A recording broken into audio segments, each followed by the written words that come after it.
শুনছেন কহ গল্প। আজ শুনবেন মহাশ্বেতা দেবীর লেখা ছোট গল্প রং নাম্বার। গল্প পাঠে আপনাদের সঙ্গে আছি আমি কামরুজ্জামান জিপু।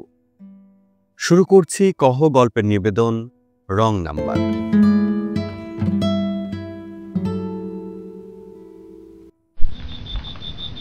রাত 1টা। তীর্থবাবুর ঘুম ভেঙে গেল।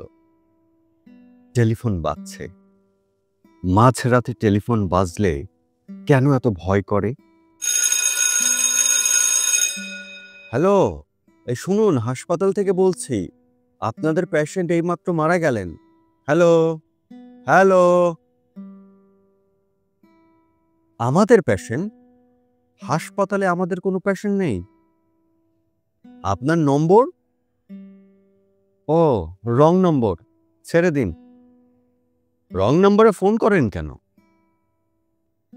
রং নম্বরে। তীর্থবাবু ফোনটা নামিয়ে রাখেন। ভয় করে, ভীষণ ভয় করে। হঠাৎ ফোন বেজে ওঠে কেন? কেন এত রং নাম্বার হয়? সবিতা জিজ্ঞেস করেন। আজ অনেক দিন হয়ে গেল সবিতা বা তীর্থবাবু কেউ অনেক রাত অবধি ঘুমন না।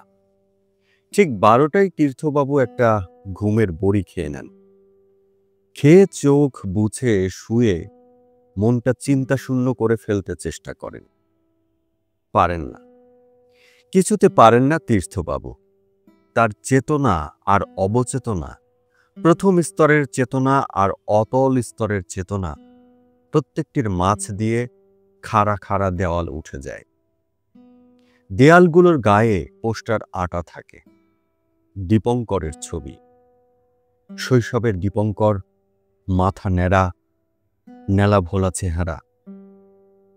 ম্যাট্রিক পাশ করা দীপঙ্কর, গ্র্যাজুয়েট দীপঙ্কর, লম্বা এক হাড়া, ভাবুক আর শান্ত চেহারা। দীপঙ্কর তীর্থবাবুর একমাত্র ছেলে। সন্তান সন্তান, মানুষ সন্তান কেন চায়, কেন ভালোবাসে সন্তানকে? তীর্থবাবু রোজ এই প্রশ্নটা নিজেকে করেন। তারপর ঘুম আসে। গাঢ় অথচ অস্বস্তিতে আতঙ্কে বিপর্যস্ত ঘুম। সবিতা বোধ হয় তখনও ঘুমন না। তাই তিনি জিজ্ঞেস করেন, কার ফোন? Wrong number?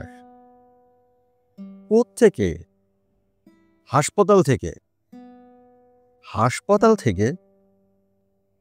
ওগো, আমাদের ফোন যদি হয়? পাগলামি করো না সবু।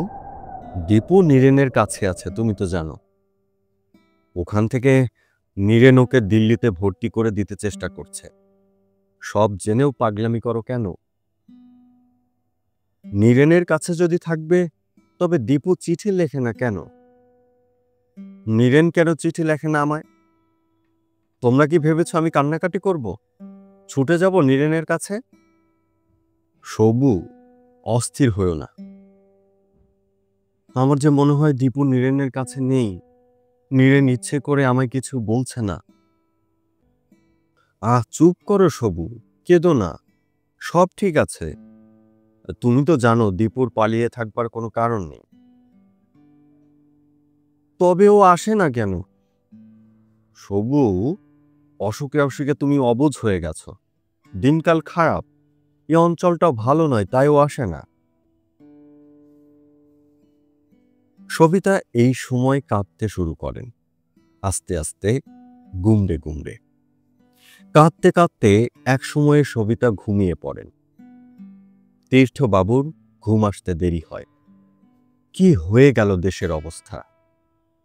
আচ্ছা, রোগী যদি মারা যায় তবে 2-3 এক্সচেঞ্জের নম্বর দিলে 4-7-এ ফোন করবি তোরা? Wrong number. যাদের রোগী, তাদের মনের কি অবস্থা হয়? কিংবা হয়তো কোনো অবস্থাই হয় না। আজকাল নাকি সবাই কুরুক্ষেত্রের অর্জুন, চূড়ান্ত নির্বেদে মৃত্যুকে গ্রহণ করে। লাশ নাকি বিছানাতেই পড়ে থাকে, খরচ বাঁচাবার জন্যে আত্মীয়রা চলে যায়, আর আসে না, নাকি পড়েই থাকে ঠান্ডা গুদামে, কেউ দেখতে আসে না পর্যন্ত। তীর্থবাবুর ভয় করে, খালি খালি ভয় করে। একটা অন্য কলকাতায় বাস করছেন তিনি, অন্য পশ্চিমবঙ্গে। দেখতে মনে হয় সেই শহর, সেই রং নাম্বার। গড়ের মাঠ, মনুমেন্ট, ভবানীপুর, আলিপুর, চরকডাঙ্গার মোড়, সেই আষাঢ়ে রথের মেলা, চৈত্রে কালীঘাটে গাজন, মাঘে বড়দিনের আলোকসজ্জা।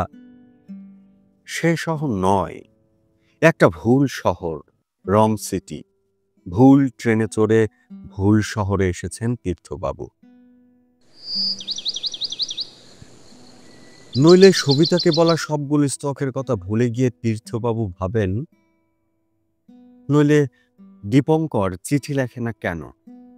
কেন নীরেন খবর দেয় না দীপঙ্করের? কেন কেন সন্তান চায় মানুষ? কেন ভালোবাসে আত্মজকে, আত্মজাকে? মৃত্যুতে মুখাগ্নি করবে বলে? Wrong answer. যতদিন জীবিত আছেন ততদিনই সন্তানকে চান তীর্থবাবু। কাছে থাক তুই, পাশে থাক, আমার জ্বালা যন্ত্রণা নে, ভাগে নে, আমার সঙ্গে এক হয়ে যেতে শেখ। রং হোক। কোথায় একটা এক্সচেঞ্জ আছে যেন, এই শহরের কোথায় আছে একটা এক্সচেঞ্জ? কে সেখানে বসে তীর্থবাবুকে শুধু বলছে রং নাম্বার, রং সিটি, রং হোক? কে সে? কোথায় সেই অদৃশ্য অপারেটর? অপারেটরদের দেখা যায় না কেন? ভাবতে ভাবতে তীর্থবাবু টুপ করে ঘুমের ভেতরে ডুবে যান। এইরকমই চলে দিন থেকে রাত, সোম থেকে রবি, সকাল থেকে সন্ধ্যা।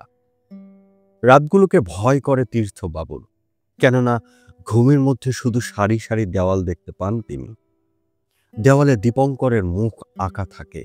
ঘুমের মধ্যেই তীর্থবাবু ভাবতে থাকেন, তবে কি মনোজের কাছে যাবেন? মনোজ ওর বন্ধু, মনের রোগের ডাক্তার। তীর্থবাবু নিশ্চয়ই অসুখ হয়েছে। তোমার অসুখ হয়েছে তীর্থ, মনোজ রায় দিল। তীর্থবাবুর শুকনো মুখ, কাতর চাহনি আর বারবার কপাল থেকে ঘাম মোছার চেষ্টাও লক্ষ্য করছিল। কি অসুখ? নার্ভের? নার্ভ তো আমার ভালোই মনোজ। তোমার চিন্তাগুলো অলিক। অলিক? তুমি কি বলছো? তুমি নিজেই শোনো। মনোজ টেপ রেকর্ডার চালিয়ে দিল। মনোজ রোগীদের স্বীকারোক্তির টেপ করে নেয়, তারপর বিচার করে, রায় দেয়। তীর্থবাবু টেপ রেকর্ডারটা দেখে মনে মনে টাকার অঙ্ক হিসেব করছিলেন। এখন হঠাৎ একটা ক্লান্ত নিচু গলা শুনতে পেলেন। আমার মনে হয় বাড়িটা আমার নয়, কড়া নাড়লে কেউ দরজা খুলবে না, কেননা আমি রং অ্যাড্রেসে এসেছি। পথে ঘাটে চলতে চলতে আমার শুধু মনে হয় কলকাতা এখন কলকাতায় নেই। বাইরের বাড়ি, ঘর দোর, গড়ের মাঠ, মনুমেন্ট সব অন্য একটা শহরকে ধরে নিয়ে কলকাতা উধাও হয়ে গেছে। মনে হয় ইটস এ রং সিটি। কোনো প্রয়োজন নেই, তবু এটা যে সেই কলকাতায় তা নিজেকে বিশ্বাস করবার জন্য সেদিন কেওড়াতলা গিয়েছিলাম। দেওয়ালের লেখাগুলো পড়েই বুঝতে পারলাম আমি ভুল জায়গায় এসেছি। সেদিন আমি স্বপ্নে দেখেছি। টেপ রেকর্ডার থামিয়ে দিল মনোজ। তীর্থবাবুর দিকে চাইল, বলল, কি স্বপ্ন দেখেছ তীর্থ? আমি বলতে পারবো না। কি স্বপ্ন? আমাকে জিজ্ঞেস করো না মনোজ, আমাকে জিজ্ঞেস করো না। স্বপ্নটা আমি মাঝে মাঝেই দেখি। সেই জন্যই আমার জানা দরকার। না মনোজ, তুমি অসুস্থ তীর্থ, স্বাভাবিক। অসুস্থ হওয়া স্বাভাবিক কেন? আমার পক্ষে অসুস্থ হওয়া স্বাভাবিক কেন? তোমার ছেলে তো আমার ছেলে কি বাড়িতে নেই। মনোজ, আমি জানি না কে তোমায় কি বলেছে। আমার ছেলে দীপঙ্কর কাজী নীরেনের কাছে আছে লখনৌতে। ওখান থেকে দিল্লিতে পড়বে Dipankar. Wrong number. God. Manoj যেন যন্ত্রণায় আর দুঃখে কথাটা বলল। ভেতর থেকে দীর্ঘ নিঃশ্বাস উঠে এলো একটা। তীর্থ, ওদের সময়ের সবচেয়ে ঠান্ডা মাথার ভালো ছেলেটা এরকম হয়ে গেল।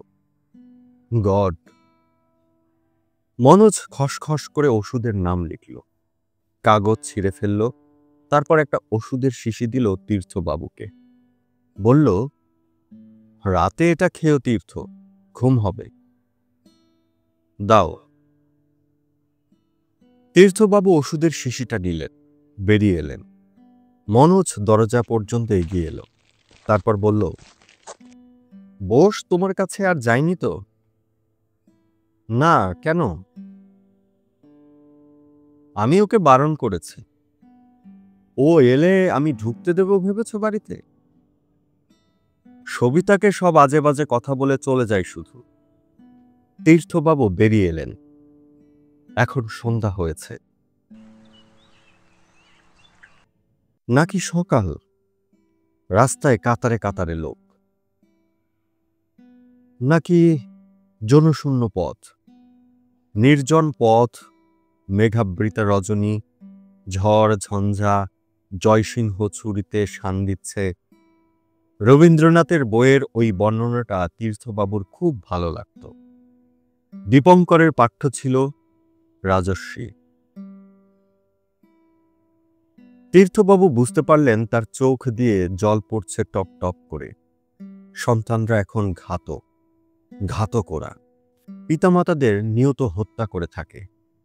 তীর্থবাবু ওষুধের শিশিটা যত্ন করে নিয়ে যেতে লাগলেন, যেন অলিম্পিকের পবিত্র অগ্নিশিখা নিয়ে যাচ্ছেন। আজ রাতে শুয়ে শুয়ে তীর্থবাবু সেই স্বপ্নটা আবার দেখলেন। শুয়ে দেখলেন চৌরঙ্গী রোডটার দুপাশে লক্ষ মানুষ দাঁড়িয়ে আছে। তারা সবাই নিশ্চল। পথের দুপাশে বড় বড় সাদা উজ্জ্বল আলো। পথের মাঝখানটা রক্তাক্ত, সেখানে দাঁড়িয়ে একটা পৌরা রমণী আলুলায়িত চুলে বুকে হাত চাপড়ে প্রবীর প্রবীর প্রবীর বলে বিলাপ করছে। মেয়েটিকে দেখতে তীর্থবাবু বুঝতে পারলেন ও পুরাণের সেই জনা। দূরে দূরে ভীষণ প্রান্তরে মরুভূমি, দুরন্ত শ্মশানে হেতাতর নাহি স্থান। দুর্গম কান্তারে তুষার মাঝারে পর্বত শিখরে চল চল পাপ রাজ্যতাজি, পতিতোর পুত্র ঘাতি অরাতির সখা, চল পুত্র শোকাতুরা। রমণীটি আকাশ ফাটিয়ে চেঁচাচ্ছে, এই সময় ড্রপ ফেলে দাও, ঘন্টা বাজাও বলে কারা চেঁচিয়ে উঠল। কে বলল এটা মাহিষ্মতিপুর নয়, চলে যাও। তৎক্ষণাৎ তীর্থবাবু বলতে গেলেন, she is in the wrong city, কিন্তু ঘন্টা বাজতে শুরু করে দিল। ঘন্টা বাজছে, ফোন বাজছে। তীর্থবাবু উঠে বসলেন। টেলিফোন মানুষ রাখে কেন? ভাড়া দিতে জিভ বেরিয়ে যায়, নাবিশ্বাস উঠে যায় যখন। তীর্থবাবু রিসিভার তুললেন। 479। ঠিক ওই নাম্বারটাই তীর্থবাবুর সামনে টেলিফোনটার গায়ে লেখা আছে। তীর্থবাবু বললেন, নো, এটা তীর্থঙ্কর চ্যাটার্জির বাড়ি নয়। নো। তীর্থবাবু, আমি বোস। হ্যাঁ, সেদিন যা বলছিলাম, দূরে রেল লাইনের পাশের বাড়িটা। হ্যাঁ হ্যাঁ, দীপঙ্করের, ডাইড অফ ইনজুরিস। আপনি তো এলেন না। Body has been cremated. Hello, শুনতে পাচ্ছেন? হ্যালো। না, এটা তীর্থঙ্কর চ্যাটার্জির বাড়ি নয়। Wrong number. না, এটা 479 নয়। না, রং নাম্বার। তীর্থবাবু ফোন নামিয়ে রাখলেন। কি ভেবে রিসিভারটাই নামিয়ে রাখলেন। তারপর বিছানায় ফিরে গেলেন। স্বপ্নটা আবার দেখতে হবে, যেমন করে হোক আরেকবার দেখতে হবে। স্বপ্ন দেখে তবে তীর্থবাবু জানতে পারবেন কেমন করে উন্মাদিনী জনা রং সিটি থেকে পালিয়ে গেল। স্বপ্ন ছাড়া তীর্থবাবুর হাতে আর কিছুই নেই আজ। জেগে জেগে কলকাতার পথ ঘুরলে একটাও বেরোবার পথ দেখতে পান না তীর্থবাবু। এখন তাকে জনার পেছন পেছন যেতে হবে। প্রবীরের মৃত্যুর পর প্রবীরের বাপ থেকে সবাই যখন ঘাতকদের নিয়ে বিজয় উৎসব করছিল, একা জনা পালিয়ে গিয়েছিল। তীর্থবাবু ঘুমিয়ে পড়লেন। বন্ধুরা এতক্ষণ শুনছিলেন মহাশ্বেতী দেবের লেখা ছোট গল্প রং নাম্বার। গল্প পাঠে আপনাদের সঙ্গে ছিলাম আমি কামরুজ্জামান জিপু। এরকম আরো গল্প কিংবা উপন্যাস শুনতে চ্যানেলটি সাবস্ক্রাইব করে পাশে থাকা বেল আইকনটি অন করে দেবেন। এছাড়া গল্পটি কেমন লাগলো সেটিও আমাদেরকে কমেন্টস করে জানাতে পারেন। গল্পটি ভালো লাগলে অবশ্যই প্রিয়জনের সঙ্গে শেয়ার করতে ভুলবেন না। এরকম আরো গল্প কিংবা উপন্যাস নিয়ে আবারও আপনাদের সঙ্গে দেখা হবে। সেই পর্যন্ত আপনারা সবাই ভালো থাকবেন, সুস্থ থাকবেন।